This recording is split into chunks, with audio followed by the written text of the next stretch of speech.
good day and welcome to Donmar TV News Channel. Mga nagbabagang balita sa buwan ng Hulyo. Oo nga, alisin ko daw yung picture ni Sharon Cuneta pang pagulo. Eh kasi ito si Sharon eh.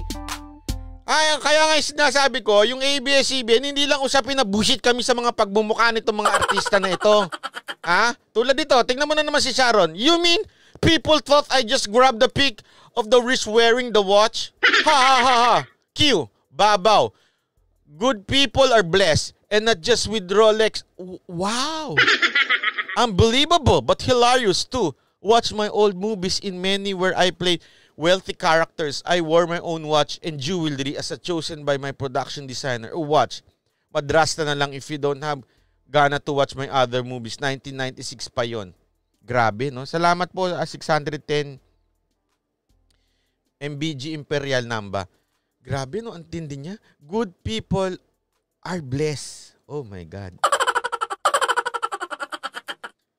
Talagang good. You deserve the blessing. Ganun talagang thinking nyo? You are blessed because you're good? Oh my golly. Gusto kong banatan pero naaawa na ako. Alam nyo, yung blessing na natatanggap natin kay God, hindi dahil tayo ay good. Alam nyo ba yun? It's because of the grace of the Lord. Because of the undeserved favor na binibigay niya sa atin. It's not because we're good. Ano ba naman yan?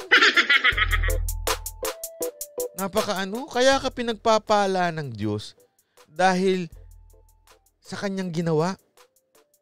Hindi dahil sa ginawa mo. Sa totoo lang, no one is worthy of the blessings. Bakit? Ang bilis nating makalimot eh. Tayo yung taong mabilis makalimot. Pag pinagpala ka, makakalimutan mo na. Pag binigyan ka, hihingi ka pa. Oh. 'Di ba? Meron ka ng kama, hihingi ka pa ng unan. Pero alam niyo, na-realize ko yan. Walang biro ito ha. Nung nakulong kami nun sa Malaysia, doon ko na-realize na I'm so blessed. Bakit? May kama ako kahit maliit. May unan ako kahit madumi. Kasi nung nakulong kami, walang kama, wala lahat. Sa floor kami.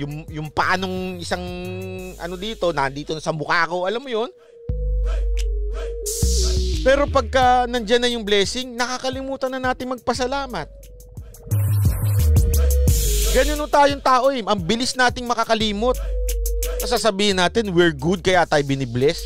Excuse me ha. Oy, salamat Lakay 357 sa $5. Friend ni Agot yan. Ba't di niya pinuna yan? Imbes na si Jinky Pacquiao. Oo nga eh, tinitira niya. Grabe no, di ba yung sinabi ko nga yan? Pinost ko yan. Sabi ko, bakit hindi man lang pinunan? Ito eh, sa dami-dami ng pupunahin mo, yung Pacquiao pa. Yung Pacquiao, yung family nila Pacquiao, na tumutulong palagi, na ang daming ginagawa, at kung sumikat man sila, ay hindi dahil sa marunong silang lulud ka sa itala. Hindi dahil sa kanon. Sumikat sila dahil pinaghirapan ni Manny Pacquiao. Yung pera nila, pinaghirapan ni Manny Pacquiao. So may karapatan sila na bumili kung anuman. Eto kay Sharon. Magandang halimbawa ba si Sharon? Sige nga, pakisagot nga ako. Ha? Ilan ba ang anak ni Sharon? Annalyn Jamilano, salamat sa $2. Payapang pamumuhay kahit mahirap is a blessing. May email ako sa'yo. Sandali lang po. Alam naman gusto nyo tingnan ko ngayong oras na ito. Mamaya na, unya-unya na ha, unya-unya. Oh, ito nga, sabi ni HJ Carbonell, drug lord, meron ding Rolex. Oh. Totoo naman, hindi naman porket. So sinasabi mo, ganito yan eh, good people are blessed. So sinasabi mo, Sharon Cuneta, yung mga mahihirap, yung mga walang ganyan are not blessed? What kind of logic is that? Are you coming from? Sabi ni Topper Osalia, may sayad na siya. Ayoko sabihin pero sinabi mo.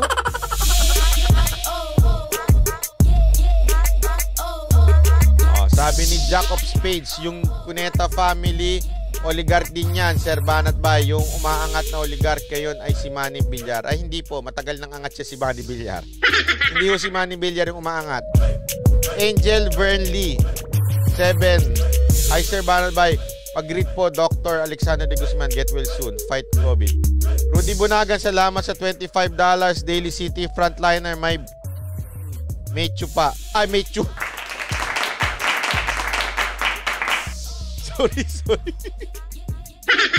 Sorry. Ay, hindi ko sinasadya. Daily City. Malabo kasi. Daily City frontliner, may chuwa. May chuwa, lapit na birthday mo. Ay, opo. Sorry po, sir. Sorry po. Hindi ko sinasadya. Mary John Jamon. 550. Canadian.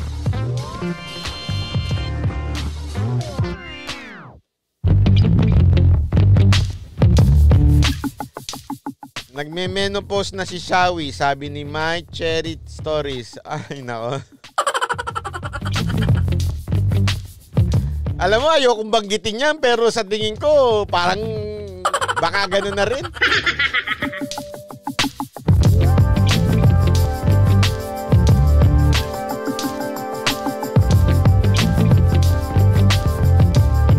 Alam mo, grabe, no? Grabe talaga yung sinabi niyang yun, ano? Grabe. Hindi ko sinasadya yun. Sorry. Pasensya na, hindi ko sinasadya yun. Mali na talaga kasi nalalabuan ako. Ano ba yan?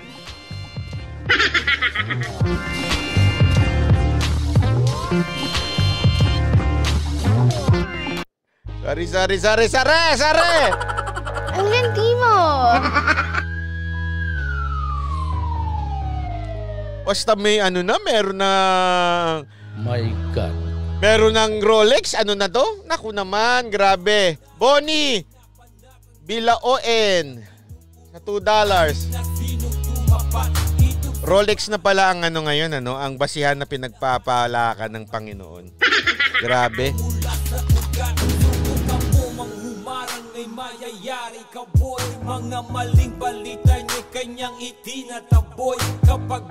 Ay, nako.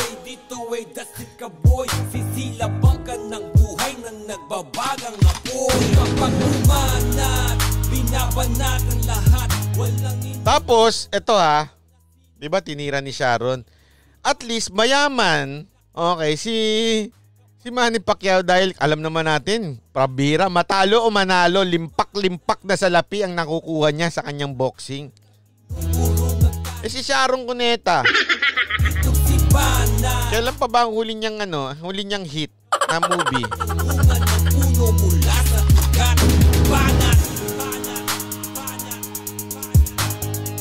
Layo pa sa kota. Kaya mo na kung ayaw nila. Hindi, alam mo ito ha. Nagpapasalamat din ako sa ano. Kaya nga sabi ko naiisip ko kasi ito baka naman sabihin nila. Baka naman gusto ko yun. Gusto ko lang yan. Yan lang. Huwag kang umalis dyan. Gusto ko yan.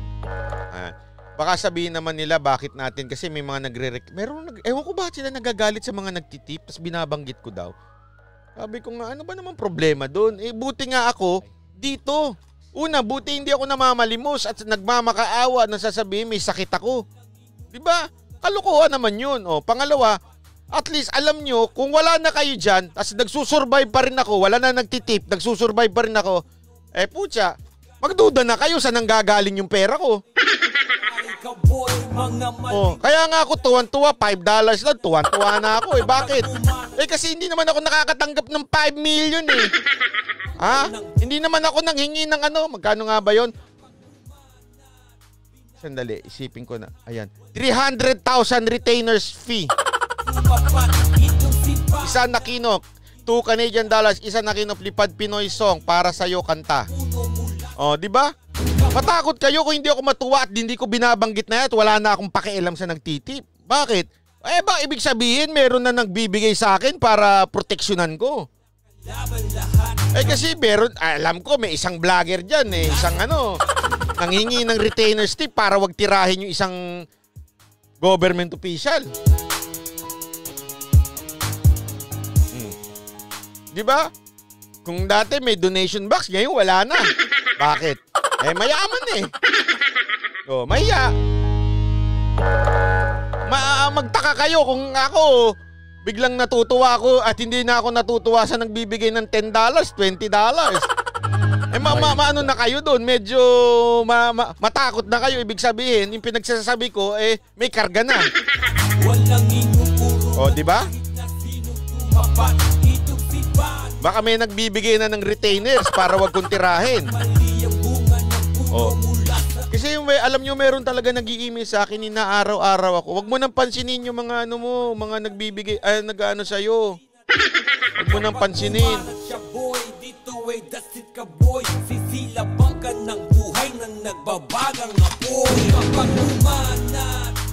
O, di ba yung iba pa nga, may nagbo-boost pa sa kanilang artista? Obet Santiago, salamat sa $5. Anat, please greet me. I'm from San Diego, California. I'm listening with my wife, Karen, in regards to Duterte. Solid. Obet Santiago.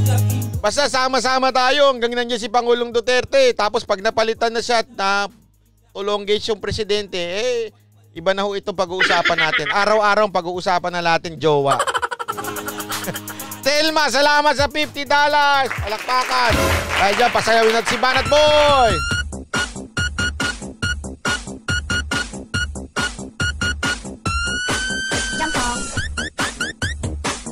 Patukan natin si Banat Boy.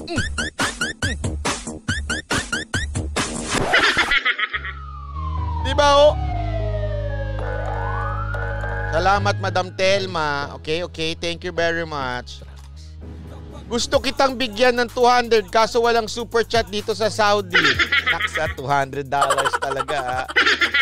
Karang gusto ko yan. Pwede mo naman padala yan eh. Email mo ako, pwede mong padala yan. Joke lang. Sana tumakbo si Sara or si Bongo. Oo nga eh.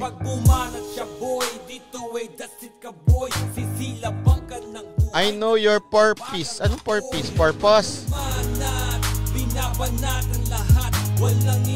Ayan, sige na po. Yan ang ating pinag-usapan ngayong araw na ito. Salamat po, Tripping G-Side. Ilan na po bang nanood sa atin ngayong araw na ito? Umabot naman daw po tayo ng 4,000. Thank you very much. Salamat.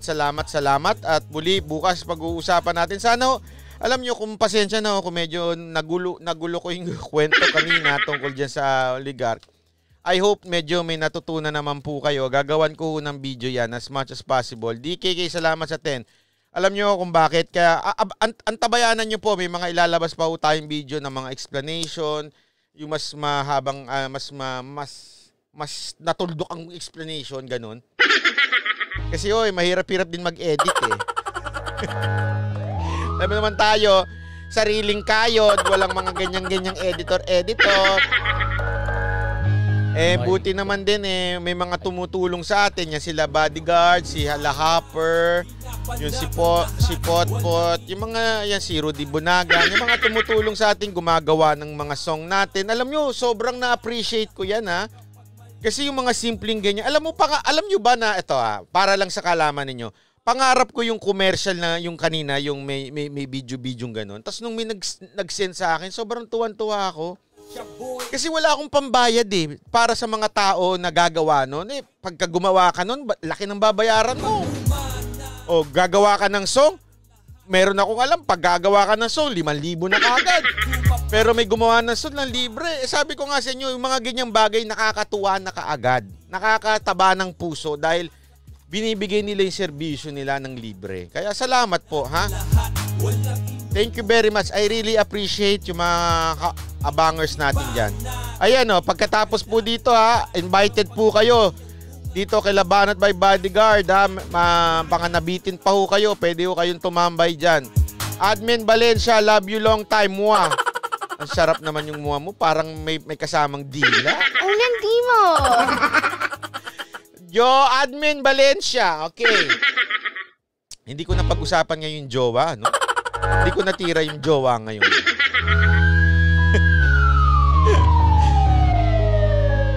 Sayang.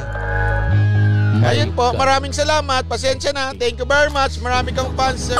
Ay, naku, hindi ko kayo fans. Kayo ang tawag sa inyo. Etong YouTube ko, baliwala ho ito kung wala kayo. Kung hindi tayo aabot ng madaming viewers, ay 1 na tayo. Pag hindi kayo manood, ayoko na. Ano bang gagawin ko dito? Magpapatawa? Kung wala kayo, babay na. Alis na ako. Hindi na uli ako magla-live. Kaya habang nandiyan pa kayo, habang marami pa kayo, lagi tayo magre-research. Kung malate man ako, pagpasensya nyo na kasi alam nyo, ang dami sa akin nag-email sa akin tungkol dun sa Lopez. Sabi ko, grabe, nung pinabasa ko, grabe. Kaya lang, syempre, kailangan ko i-vet. Diba? Yun lang, maraming salamat po. Thank you very much. Kita-kita uli tayo bukas. Salamat po!